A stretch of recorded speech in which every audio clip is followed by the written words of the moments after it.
I should have felt crushed when I lost my job. The last 8 or so years of my life were spent wishing I was in the position I'm in now, and after 2 months of being a lawyer, I had lost all I'd worked for. I should have felt crushed when I lost my job, but all I felt was lost. Just as lost as I felt in that office. My time there was spent foot tapping and napping in the supply room. Basically anything but working. It was as if I was stuck in a dream, only returned to reality to hear that my daydreaming had cost me my future.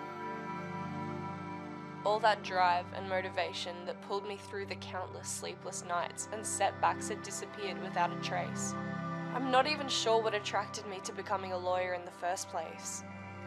People often talked about law as if it was quite an admirable career to pursue.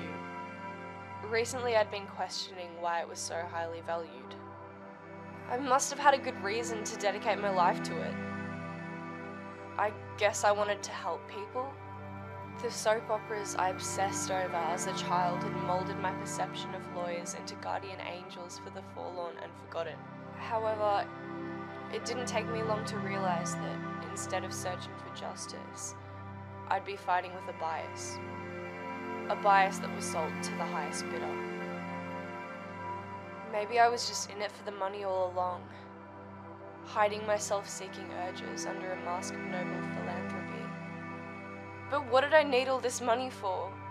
I had no interests, loved ones, or desires. All my actions had been driven by my plans for my career. And without it, I had no sense of self. I feel as if I'm in a constant state of lucid dreaming, and I'm not ready to fall asleep.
I still don't know exactly what pushed me to run that night.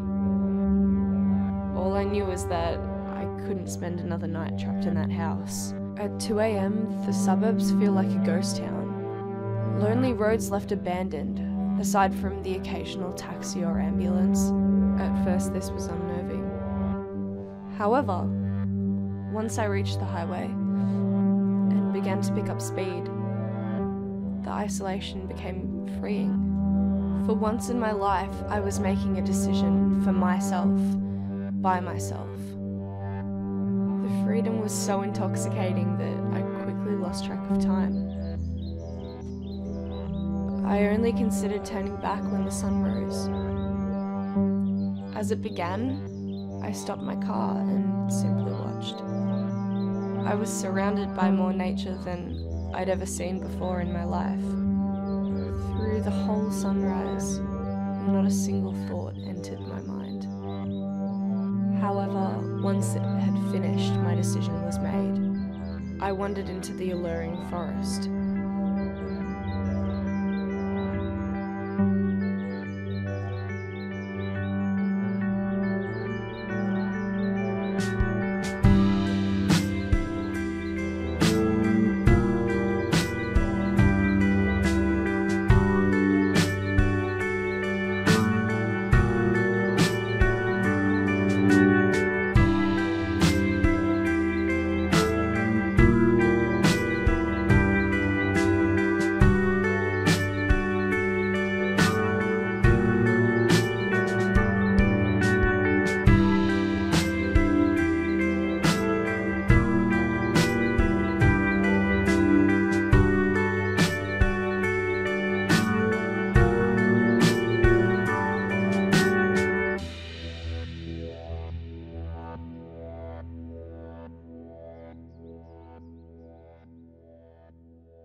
The morning sun was seeping through the intricate canopies of the banyan trees. Despite this beauty, I wasn't too focused on my surroundings. The wilderness was a world so foreign to me that all previously instilled knowledge had become damn near useless. I was guided by instinct and moving without doubt. It was as if the wilderness had enchanted me. I walked for hours before I even thought of home. However, once I did, my serenity shattered. The realization sunk in that I had no idea how to return to the highway. I had gone too far down the rabbit hole. It was only when I tried to call out that I realized how dry my throat was. My mind was racing once again. The last 12 hours were incomprehensible. Why did I think I had the right to drop all my responsibilities and disappear? What a cowardly and childish coping mechanism. What if I never reach home again?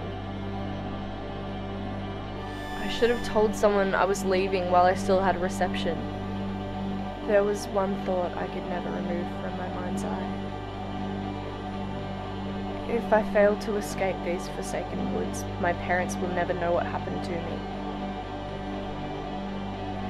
They would spend the rest of their lives enslaved to their imaginations as they questioned what gruesome demise I had suffered. I began to run.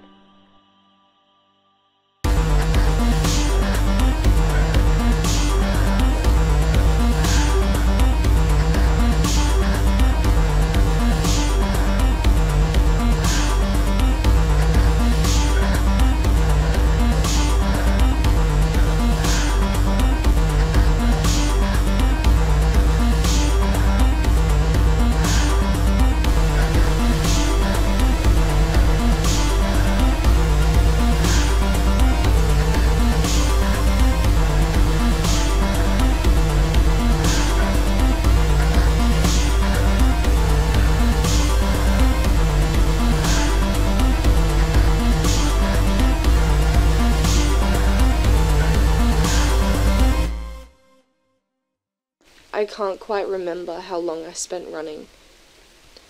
In hindsight, running was an awful idea. However, in the moment I was driven by something much more powerful than common sense. Hope began to dwindle. It looked as if the woods were becoming denser and darker as I scurried over the tree trunks and pits. Somehow, as if by some divine intervention, the very moment in which I was confronted with my breaking point was the moment I reached solace. The woods fell away and I was greeted by a gorgeous lake and a run-down rustic cabin. The cabin first appeared to be incredibly bare and abandoned. But once I ventured into the cabin, I discovered that it was loaded with paint, wood, fertilizer, and more equipment. Most of all, I was thankful for the discovery of a bed. Its mattress was hard and it had no sheets, but a wave of relief washed over me as I collapsed into it. After a few minutes, I had decided I'd wait for the owner to return and ask them for a way home. As I waited, I tended to the vegetable garden and repaired the gaps in the roof.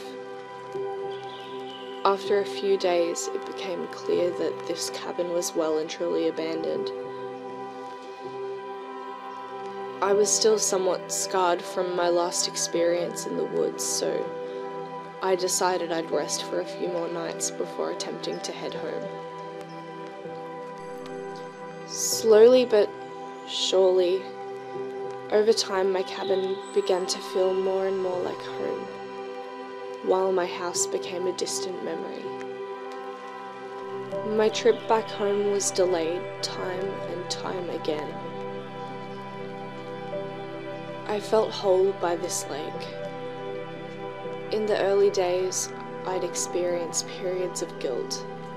I felt selfish and cowardly, hiding away from the problems of my country without any attempt to improve the conditions I was running from.